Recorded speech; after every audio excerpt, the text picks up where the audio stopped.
Hey everyone, it's Aaron Hughes from FuDog Group. In this video, I'm going to talk about frustrating days. Frustrating days. I have had a frustrating day today. It destroyed my productivity for part of the day. I was able to claw back and get back to a productive day, and I'm kind of back to an even keel now, but it was really frustrating this morning. I'm going to talk about why that happens and what you can do about it, and where I do well, but also where I struggle a bit, because I think there's a good chance that you might have frustrating days as well. Before I get into it, though, let me just quickly add the disclaimer here that when I'm talking about frustrating days, I'm not talking about those kind of like traumatic emergencies, those kind of like one-off, very serious situations, an emergency or something that you need to handle. I get that. We all have those as well. Those are different. It's not what I'm talking about. I'm talking about the days when you wake up in the morning, you make your cup of coffee, you drop it, then you stub your toe, and then you get to the office and you accidentally knock all your pens off the table, and then you're looking at an email and you get some a nasty email from someone, right? That kind of frustration where it's like boom, boom, boom, boom, boom, right? All you get a whole bunch of these small hits early on, and it kind of, I don't know about you, but for me, it puts me into this spiral of frustration, the spiral of annoyance that I feel like I want to move forward. I have commitments, I have things that I want to do, things that I need to do. I have deadlines, I have people relying on me, but I am just like trying to handle these small, annoying, frustrating things that seem to crop up, and I can't seem to move forward. Okay, that's frustrating days for me. I think maybe you might have those as well. And that is kind of what happened to me this morning. I didn't drop my coffee or stub my toe, but I woke up this morning. I woke up about 6 o'clock in the morning, and I got my coffee, and I came in here in my office to sit down and start my work. I was excited about it because Thursdays are very busy days at FuDog. I had a whole bunch of calls stacked up that I was really looking forward to, and I turned on my computer, and something's weird. There's no internet. Okay, that's fine. It happens once in a while. Maybe there's a power outage that I didn't realize, and it kind of like knocked the router out. So I went and I looked at the router. Router's fine. Router says there's no internet, but everything else is fine. So I trace it back to our ONT, our optical network device, whatever that thing is called, where the optical line comes in from the internet service provider. And everything was fine there too. Sometimes if there's a power outage, it's kind of like flashing yellow red lights, but everything was green on the board there. So I was like, well, that's weird. And I'm kind of looking around, and of course I can't access the internet except for the data on my phone. So I'm kind of researching on my phone, like, okay, the two things that I would normally go to reset are working fine. What's next? And anyway, checking, okay, there's no outages in the area, no reported internet outages. So what is the next thing? And I'm trying to do this diagnosis using my phone. Anyway, I ultimately ended up calling tech support. They were super helpful, but it took them from about 6:30 to 11:30 in the morning to solve the problem. So for whatever the time that is, 5 hours or something, I didn't have any internet. So that was frustrating to me. Meanwhile, I was missing some calls that I really wanted to be on, our Thursday calls at FuDog Group.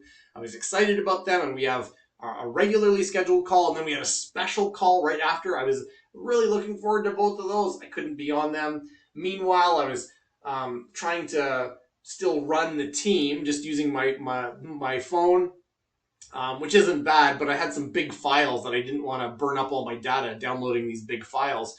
So I was like trying to get one team member to send it to another, and doing my best to communicate that way, and I couldn't find one of the team members, which is fine in general, but in the moment it was frustrating. And then there was something else. Oh, and then I have a call tomorrow with a friend of mine. I was so excited to attend, but then I've got double booked on something.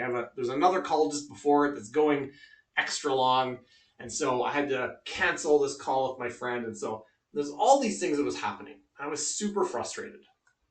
And then I did something that I wish I remember to do more often or remember to do earlier on frustrating days. And so I stopped and I did this sort of like practice that I'm about to tell you about, and it totally transformed my morning. I don't remember when I did it. It was maybe 10 o'clock, 9 o'clock, and it helped me kind of get back on track. But what I wish is that I wish I remembered to do it earlier. So first, let me tell you the what I do. When I realize that I'm kind of in the spiral of frustration, I stop everything.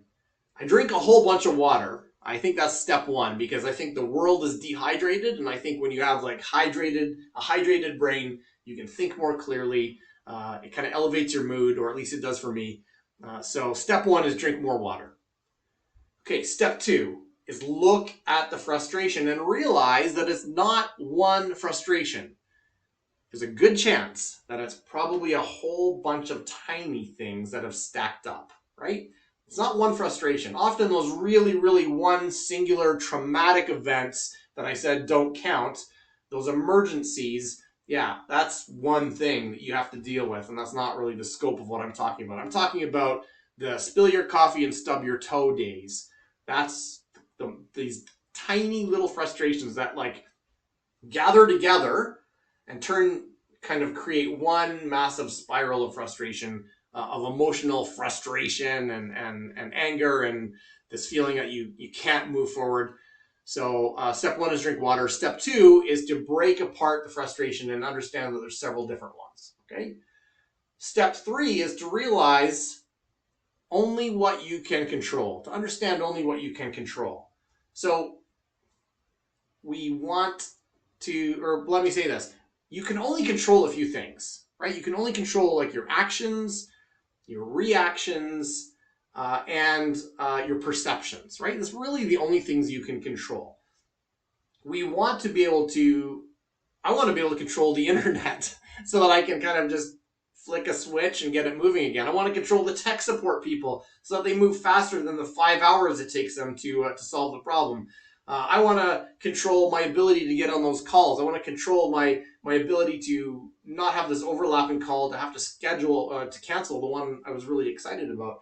I want to control these things and I can't. But what can I control? So I break up all of the frustrating things into small pieces and then look at what can I actually control in each one. And that's what transformed my day, because when I realized, okay, look, Aaron, you don't have the internet. There's nothing you can do about that. So what can you do? Well, I looked at my list of tasks that I have, and I realized I got like half a dozen things in here that I have to do that don't require the internet. And I keep pushing them off because I'm busy doing other things. Well, I guess this is the opportunity that I have to do these kind of non-internet things.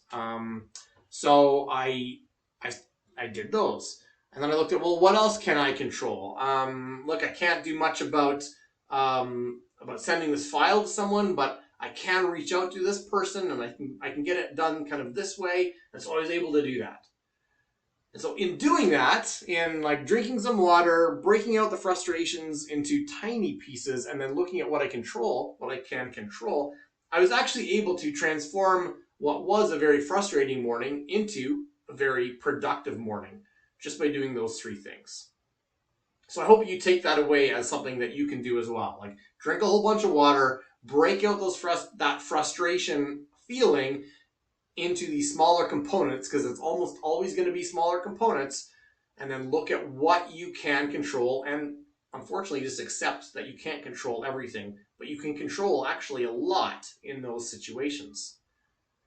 Now, the thing that I do struggle with is realizing this practice needs to happen, right? You get caught up in that emotion, that frustration cycle, and it takes a little while for me to say, okay, wait, I don't need to get, stuck in this emotion, frustration cycle. Instead, I can stop and I can do these three things as a practice, and it will invariably solve my frustration.